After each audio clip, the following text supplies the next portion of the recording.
Nowadays, there are so many adverts, so many YouTube videos, Instagram posts of people trading options and seemingly enjoying passive income. I'm sure you have seen them. That's why I think this video is overdue. And nowadays, there are so many options trading coaches. This strategy, that strategy. So today, I'm sharing you something very unique. This video is not for people who think options trading is the golden ticket for passive income. Not for them. But if you are new to options and you haven't really heard anyone highlight about the problems, this video is for you. Hi guys, welcome back. Today I'll be speaking from the heart as to why options trading will not get you to financial freedom. Of course, when I mention that, there are always exceptions. Professional poker, most people go broke. But there's still professional players who have made big money. There's always an exception to things, I get it. So to start things with, I'll share with you firstly how options can be fairly used. When we talk about selling options to collect premiums, there are two main strategies. The first is selling a covered call option. The second is selling cash secured put option. Let's talk about selling covered call options first. The idea is quite simple. The trader owns a stock like Nvidia at $100 and the trader wants to earn some income on it. The trader feels that Nvidia's share price is not going to go by much, so he or her would actually earn $2 by selling a call option at $120. In this process, the trader will earn $2 of premium. Selling a call option at $120 simply means that someone else who buys the option from the trader can buy Nvidia shares at $120. So what happens if Nvidia's share price goes up to $140? Of course, that person will buy from the trader at $120 because it makes sense. So for the trader who sold this cover call option, if Nvidia goes to $140, take note again, the trader will have not made $40 but only $20 because obliged to sell at $120, correct? So total profits is actually $20 of capital gains plus $2 of premium. Pretty good until we hear what comes next.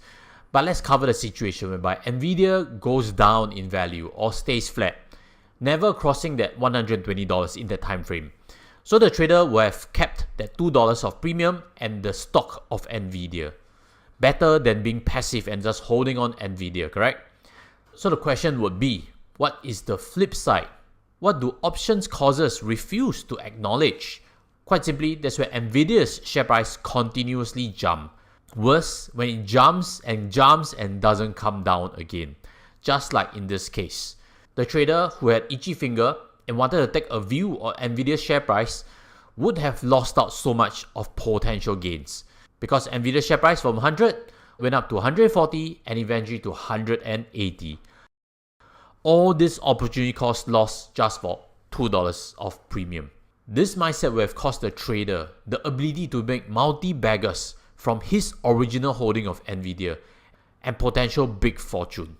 Let's move on next to the second scenario of collecting options premium, which is selling cash secured put options. I'm covering these two strategies because they are pictured to be relatively safe for trading, always portrayed as a reliable vehicle to collect premium as passive income without taking excessive risks. So what does selling cash secured put options mean? The idea again is Nvidia, now at $100 share price. The trader doesn't really want to invest in it, but wishes to instead ride on it and earn some passive income through collecting premiums. At a certain point, maybe the trader will feel that he or she doesn't mind owning the stock. And let's put a target price at $92. So the trader sells a put option at $92 for a $2 premium. If the price doesn't go any lower and stays above $92, the trader will have collected this free $2 premium. So as we see, the price did go down a little bit more, but didn't really close below $92. And instead, Nvidia's share price rose back to 100 and is skyrocketing again. $2 of trading income. Great, correct? Or maybe not. Question is this $2 of premium life-changing? No, right? And that's not even the problem. If it drops below 92, for example going down to $80, then the trader would have to buy Nvidia stock at $92. Clear until here? Share price goes past 92, the trader has to buy the stock and get filled with it. That's why having that cash on hand at least allows the trader to at least cover that cost. Let's look at the situation whereby the share price of Nvidia does cross $92 and goes down, for example, to $80. Now, by selling this put option, the trader will have to buy Nvidia at $92, originally the price where he or she did not mind owning the stock. But at this situation, we can guess that there is paper losses. Is it a real problem? Take a second to guess what's the difference between an investor and a trader. For the trader who has the mindset of, I don't mind owning it, it's not the same as the investor who is keen to invest for the long term. I don't mind running 2.4 km every day is not the same as I'm keen to run 2.4 km every day because I'm an athlete. It's obvious who's going to give up when there's rain. It's obvious who's going to give up when their friends tell them to do so. And it's also obvious who's going to give up when muscles start aching and the going gets tough. Selling that put option because the trader doesn't mind getting the Nvidia shares suddenly feels different when there is a paper loss. At $80, that paper loss is painful. But what happens when it goes down to $75, $70, and $60? The paper loss would feel worse and worse. Not every company sees a share price recovery after a small correction. Some languish permanently for months and years ahead.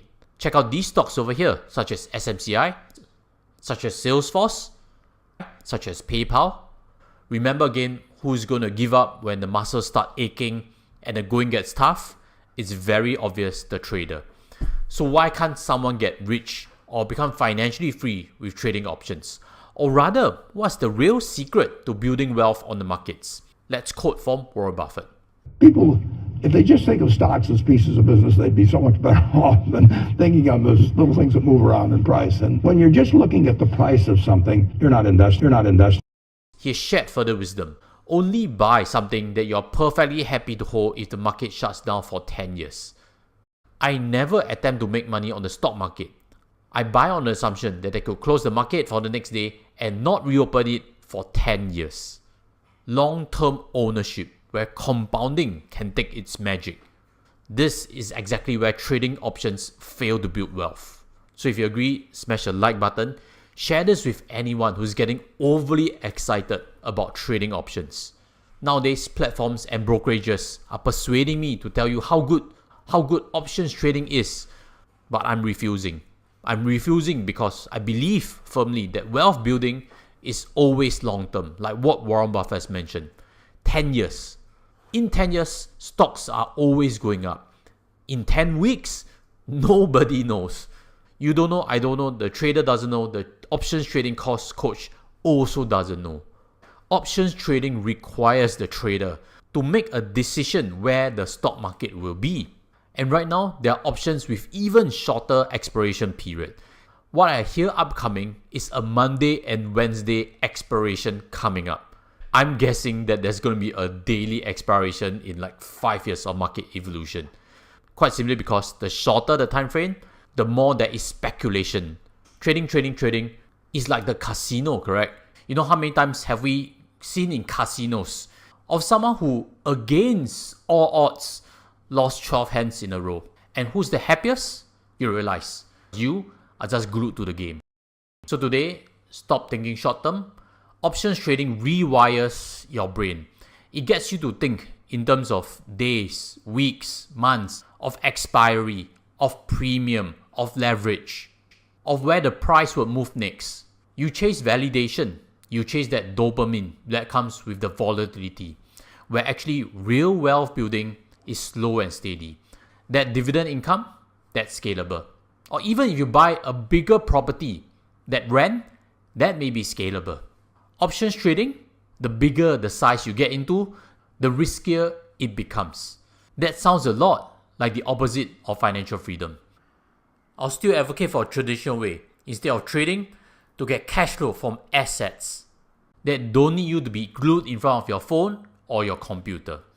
So if this video has saved you years of wasted effort, smash the like button, press the subscribe, especially if you like content like this that helps you in your financial freedom journey. And remember always, the goal isn't to trade your way to financial freedom. The goal is to be able to stop anything and stay financially free. That is the best state of mind, and that's what I wish for you.